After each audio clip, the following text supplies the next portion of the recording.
TR பாப்பா இசையமைத்து சீர்காழி பாடியிருக்கார்.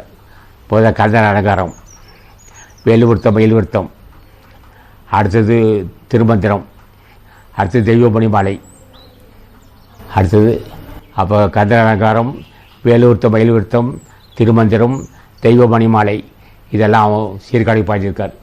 இது ஆசானால் பாடப்பட்டது. கோளறு பதிகம். அதான் சொன்னேன்.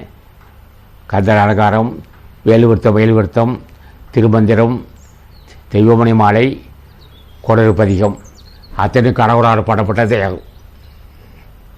ஆசான் ஆறுபெருமானும் அகத்தீஸ்வரும் திருமல தேவரும் ராமலிங்க சாமியும் அருணகிரிநாதனும் சேர்ந்து பாடப்பட்டது தான் இந்த பாடல்கள். ஒருவாறு பாடவில்லை. எல்லா ஞானிகளும் உள்ளே பூந்து பாடியிருக்காரு.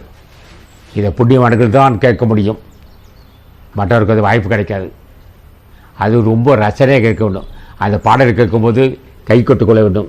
இந்த மாதிரி சீர்காழிக்கு வந்து அது பாடதை கை வணங்கி மண்டிட்டு வணங்கி தான் கேட்கணும். அப்படி தான் அவங்க ஆசை கிடைக்கும். இல்லாட்டியை ரசிக்க முடியாது. அதை அந்த பாடலை கேட்கும்போது பயத்தோடு நீங்கள் முருகப்பெருமானே, அருணகிரிநாதா, ராமலிங்க சாமிகளே, திருஞான சம்பந்தரா, கொடரை நீங்களாம் பாடியிருக்கீங்க, அந்த பாடல் அடியேன்னு கேட்க வாய்ப்பு அப்படி பணிந்து கேட்கணுமே தவிர நிம்மதியோட பார்க்கக்கூடாது.